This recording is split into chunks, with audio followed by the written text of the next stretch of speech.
आपसे किसी भी प्रकार का कोई पाप हो, किसी भी प्रकार का कोई अपराध हो गया हो, कभी तुमने कोई चीज मानी और नहीं करी, हमारा ये अमुक काम होगा तो हम प्रसाद चढ़ाएंगे, हमारा ये अमुक काम होगा तो हम तीर्थाटन करेंगे, हमारा ये काम हो जाए तो हम मंदिर जाके दर्शन करेंगे, हमारा ये काम हो जाए तो हम मंदिर सजवाएंगे, आदि इत्यादि तुम कभी न कभी कुछ न कुछ मांगते रहते हो और मानते रहते हो।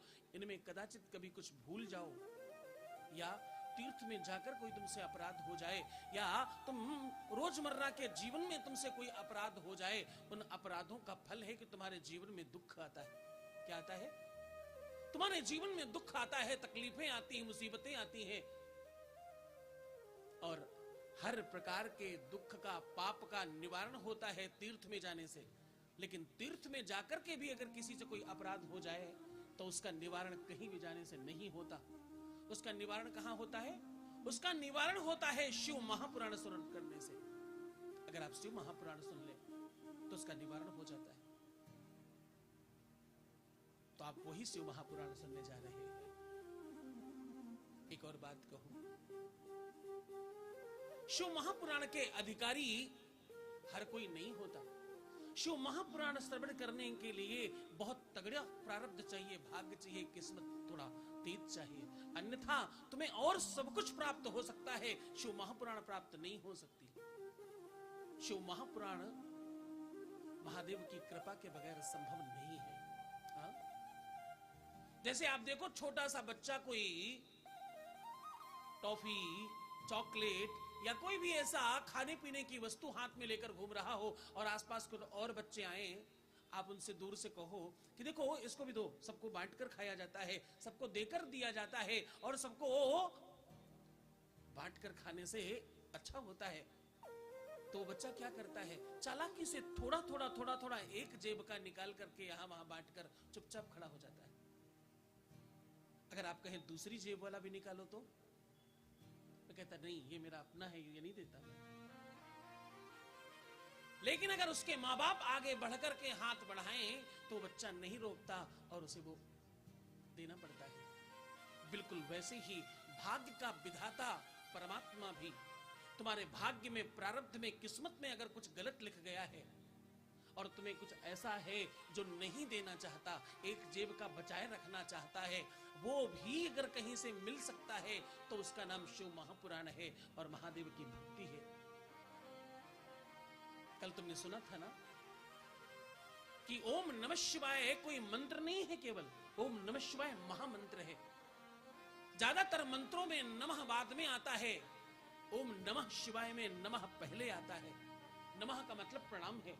इतना पवित्र मंत्र है कि इसे प्रणाम पहले किया गया है और मंत्र बाद में बोला गया है। श्री राम चरण कमलेभ्यो नमः, नमः बाद में। हाँ? श्री सीताराम चरण कमलेभ्यो नमः, नमः बाद में है। लेकिन ओम नमः शिवाय में नमः पहले है, शिवाय बाद में है। शिवाय मतलब शिव और शिवा को पहले प्रणाम किया गया है, उसके बाद मंत्र बोला गया। ये मंत्र नहीं है, ये महामंत्र है। इसीलिए कल आपसे निवेदन किया हमने कि ये मंत्र तुम यहां जितनी देर बैठना उतनी देर जाप करते रहना। जितनी भी देर आप यहां बैठे इस मंत्र को जरूर जपते रहें। आपके पास गौमुखी है, अगर माली है, झोली है तो उसमें डालकर माले से जाप करें, अन्यथा मन ही मन जाप करते रहें। एक बात कहूं, मुहूर्त का और स्थान का बड़ा महत्व है। जब आप कोई भी जप और तप अपने साधारण घर में, सामान्य जगह में बैठकर करते हो तो आपको 100 में 108 करो तो 100 प्राप्त होता है। लेकिन वही जप, वही माला अगर आप जलाशय के किनारे बैठकर करें तो कहते 4 गुना फल मिलता है। और वही जप अगर आप किसी तीर्थ में करें तो कहते हैं 11 गुना मिलता है, और किसी सिद्ध स्थान में करें, किसी ज्योतिर्लिंग, किसी शक्ति पीठ में, किसी गणेश पीठ में बैठकर करें तो कहते हैं 1000 गुना मिलता है। और किसी पुराण के होते होते अगर करें तो कहते हैं 1,00,000 गुना फायदा होता है। लेकिन अगर शिव महापुराण में करें तो 1 करोड़ गुना ज्यादा फायदा होता है। हाँ? मुहूर्त का अपना अलग आनंद है। आपके हर जीवन में, जीवन के हर पहलू पर, जीवन के हर मोड़ पर और जीवन के हर संस्कार पर जो 16 संस्कार थे उसके मुहूर्त थे तुम्हारे जीवन में। तुमने बिना मुहूर्त के कभी कुछ नहीं किया। मुहूर्त का अपना महत्व है, आप सब जानते हैं ये बात। चूंकि तिथि वारम च नक्षत्रम योगः करणमेव च। क्या? तिथि वार नक्षत्र, ये 5 चीजों को मिलाकर पंचांग बनाया गया और पंचांग को आचार्य लोग पलटकर आपके लिए अच्छा मुहूर्त निकालते हैं। तुम्हारे विवाह के लिए मुहूर्त निकाला जाता है, तुम्हारे जनेऊ के लिए विवाह का संदर्भ हो, जनेऊ का संदर्भ हो, तुम्हारे कंछेदन का संदर्भ हो, तुम्हारे अन्नप्राशन का संदर्भ हो, 16 संस्कारों में से कोई भी संस्कार हो उसका मुहूर्त निकाला जाता है। यहां तक कि गृह प्रवेश का भी मुहूर्त निकाला जाता है। मुहूर्त का अपना अलग महत्व है। 27 नक्षत्र होते हैं। आगे शिव महापुराण में आप सुनेंगे कि महादेव ने यह सब कुछ निर्माण किया और कैसे निर्माण किया। 27 नक्षत्रों में एक नक्षत्र होता है स्वाति। क्या आप सब लोगों को नक्षत्र पता है ना? 27 नक्षत्र होते हैं। 7 दिन 27 नक्षत्र और 12 राशियां होती हैं। ये सब आप जानते हैं। आप सब जानकार लोग हैं इसलिए कम शब्दों में बता रहा हूं। उस 27 नक्षत्रों में एक नक्षत्र होता है स्वाति। स्वाति नक्षत्र में अगर बूंद गिरे यानी जल बरसे, जल की वृष्टि हो और आसमान से पानी गिरे तो कहते हैं वो सीप में चला जाए तो मोती बनता है, सर्प के मुख में चला जाए तो वो मणि बनता है, और गज के यानी हाथी के मुंह में चला जाए तो गजमुक्ता बनता है, और मछली के मुंह में चले जाए तो मीन मुक्ता बनता है, और पपीहे के मुख में चला जाए उसकी प्यास बुझती है। हाँ? नक्षत्र एक है, स्थान का अलग अलग महत्व है। कोयले के अंदर अगर वो बूंद चली जाए तो वो डायमंड बन जाता है, कोयले के अंदर हीरा बन जाता है। उस नक्षत्र का महत्व है।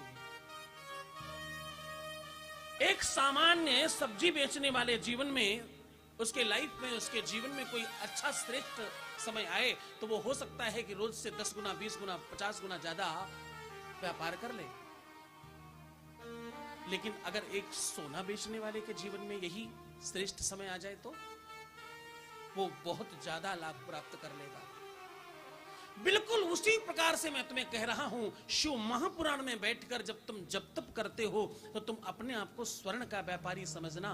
रोज अगर एक स्वर्ण का व्यापारी 20 ग्राम 50 ग्राम बेचता था तो अगर किसी दिन 1 किलो बेच लिया तो आप सोचो सालों साल की उसकी कमाई एक ही दिन में हो जाने वाली है। हाँ? यहां तो जन्म जन्मांतर के तुम्हारे पाप ताप समाप्त करने की भावना और वैसी व्यवस्था है इसमें। ये साधना तुम्हारे उस साध्य के लिए है जो तुम्हारे इष्ट का भी इष्ट है। क्या कह रहा हूं? तुम्हारे इष्ट का भी इष्ट है, जो देवताओं का भी देवता है, ये उनकी आराधना है। तो ऐसे साधकों, साधना संपन्न होने के लिए तुम्हें महादेव की सन्निधि की आवश्यकता पड़ेगी। राम और कृष्ण के जीवन में जो भी कुछ प्राप्त हुआ उनको, वो महादेव की कृपा से प्राप्त हुआ। मैं कल आपसे निवेदन कर रहा था, आज फिर से विमुक्त कंठ से कह रहा हूं, जरा गौर से समझना। राम कृष्ण दोनों जगत वंदित हैं, आप सब ये बात जानते हैं। राम और कृष्ण दोनों, भगवान राम और भगवान कृष्ण दोनों जगत वंदित हैं और विश्व वंदित हैं। पूरा विश्व उनकी वंदना करता है, पूरा विश्व उनकी आराधना करता है। लेकिन आपने किसी भी जगह पर भगवान राम के बच्चों का मंदिर न देखा होगा। हाँ, देखा है? भगवान कृष्ण के बच्चों के मंदिर न देखे होंगे आपने। आपने प्रद्युम्न और अनिरुद्ध का मंदिर नहीं देखा होगा। देखा है तो बताइए। लवकुश का मंदिर नहीं देखा होगा आपने, प्रद्युम्न और अनिरुद्ध का मंदिर न देखा होगा आपने। यहां तक कि आपने बहुत सारे सीता जी के मंदिर न देखे होंगे अलग से। लेकिन महादेव के यहां तो इनके बच्चों के मंदिर तो ही हैं, गणेश के और कार्तिक के। आप सत्य मानो, कार्तिक दक्षिण में जितना पूजे जाते हैं उतना शायद कहीं कोई और पूजा जाता हो। और हर शिव मंदिर में तो कार्तिक अब उपस्थित ही हैं। हाँ, गणेश के बारे में तुम्हें क्या कहूं, तुम्हारे बच्चों की विद्या, बुद्धि, विवेक और तुम्हारे जीवन में शुभता और तुम्हारे जीवन में लाभ, ये सब बाबा गणेश की कृपा से मिलता है। गणेश की कितनी मैं वंदना करूं, मैं कितना उनके बारे में कहूं, आप सब जानते हैं। इस संदर्भ में बच्चों की बात कौन करे, पत्नी की बात कौन करे कि तुम नवरात्रि में उन्हीं को पूजते हो। मैं तो ये कहता हूं कि जिसके घर का ड्राइवर भी पूजा जाता हो, क्या जिसके घर का ड्राइवर भी पूजा जाता हो, बिना ड्राइवर के मंदिर बन नहीं सकता इनका। मैं नंदी बाबा की बात कर रहा हूं, बिना नंदी के शिव मंदिर निर्माण नहीं हो सकता। आप उनकी आराधना करने जा रहे हैं, आप उनका वंदन कर रहे हैं, आप उन्हीं का अर्चन कर रहे हैं। और ये वैसी वंदना, ऐसा अर्चन है जो बिना पुष्प के, बिना पत्र के और बिना किसी सामग्री की हो रही है। और ये वंदना तुम्हारे जीवन में श्रेष्ठता लाने के लिए हो रही है। तुम शिव महापुराण में प्रवेश करने जा रहे हो। शिव महापुराण कहती है कि धनानि भूमौ पशुवष्ट गोष्ठे, क्या कि धनानि भूमौ पशुवष्ट गोष्ठे, भार्या गृहद्वार सखा श्मशाने, देहश्चितायां परलोक मार्गे, धर्मानुगो गच्छति जीव एकाः, धर्मानुगो। क्या तुम्हारा धन, तुम्हारे पशु, तुम्हारा व्यापार, तुम्हारी नौकरी, तुम्हारा पैसा, तुम्हारा रुपया, तुम्हारा बंगला और तुम्हारी संपत्ति सब यहीं रह जाने वाली है। तुम्हारी धर्म पत्नी, तुम्हारा पति, तुम्हारा भाई, तुम्हारा बंधु, तुम्हारा सखा, तुम्हारा मित्र और तुम्हारा ये वो वाले सारे लोग इधर ही रह जाने वाले। यहां तक कि शिव पुराण कहती है कि तुम्हारा शरीर भी तुम्हारे साथ नहीं जाएगा। हा? तुम्हारे साथ अगर कुछ जाएगा तो तुम्हारा किया हुआ धर्म तुम्हारे साथ जाएगा, तुम्हारे द्वारा किया हुआ सत्कर्म तुम्हारे साथ जाएगा, तुम्हारे द्वारा किया हुआ कुछ श्रेष्ठ कार्य तुम्हारे साथ जाएगा। मैं एक बात कहूं आपको,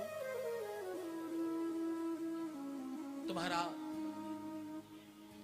कितना ही कोई हितैषी और कितना ही परम स्नेही हो, अपितु तुम्हारे अपने घर और परिवार के, तुम्हारे वंश और कुटुंब के ही लोग क्यों न हो, तुम्हारे नहीं रहने पर पिंडदान कर। गौर से सुनना बुजुर्गों, तुम्हारा टिकट तो वैसे ही कटा रखा है। हाँ, पिंडदान कर, पुण्यात्मा से अपना पिंड छुड़ाते हैं। कौन? तुम्हारे अपने क्या करेंगे? पिंड दान कर, पुण्यात्मा से अपना पिंड छुड़ाते हैं। वो तुम्हारा कुछ भी अच्छा नहीं करेंगे उस समय। सत्य बताऊं, शरीर पार्थिव हो जाए तो स्पर्श करके भी कई बार स्नान किया जाता है। लोग स्पर्श नहीं करना चाहेंगे उस समय तुम्हें, लेकिन जिस समय तुम जलाकर खाक कर दिए जाओगे, जिस समय तुम राख बन जाओगे, महादेव उस समय भी तुम्हें उठाकर अपने अंग से लगाता है, अपने अंग में समेट लेता है, लपेट लेता है। तुम उसकी गाथा सुनने जा रहे हो। तुम देवादिदेव महादेव के चरणों के अनुरागी बनने जा रहे हो। जिस समय तुम्हारा कोई नहीं होगा, तुम्हारे जन्म से लेकर तुम्हारे मृत्यु तक का सारा संदर्भ देवादिदेव महादेव का है। जब तुम्हें कोई नहीं पूछेगा वो तब भी तुम्हारे साथ होगा। जब तुम्हारा कोई नहीं होगा उस समय भी वो तुम्हारा होगा। जिस समय तुम्हें कोई भी स्पर्श भी नहीं करना चाहेगा उस समय भी तुम्हें अंग से लगाने वाला, तुम्हें अपने शरीर में लपेट लेने वाला अगर कोई होगा तो वो महादेव होगा, दूसरा कोई नहीं होगा। हाँ? तुम कितना ही प्रेम कर लो दुनिया से, तुम कितने ही बुद्धिमान बन जाओ, तुम कितने ही जानकार बन जाओ, तुम कितने ही श्रेष्ठ बन जाओ, जरा सत्यता में समझने की कोशिश करना। तुम्हारी सारा का सारा तुम्हारा विवेक, तुम्हारी सारी की सारी बुद्धि कुछ क्षणों में समाप्त हो जाएगी। हाँ? कौन जानता है कौन कल के बारे में समझ सकता है और कौन ये कह सकता है कि ये अमर होकर आया है। कोरोना में हम सब ने बहुत नजदीक से देखा है, बहुत स्पर्श नजदीक से किया है इन सब चीजों को कि नए नए और बिल्कुल जुबान व्यक्ति पल भर में चले गए। हाँ, क्या मालूम, क्या पता किस समय किसका अंतिम समय कब आ जाएगा और किस क्षण आ जाएगा, बिल्कुल कुछ पता नहीं है। इसलिए शिव भक्तों, जितना हो सके उतना सहज और प्रेम से रहने की कोशिश करना। जीवन क्षणभंगुर है, क्या मालूम, क्या पता। महादेव के अलावा, महादेव के बिना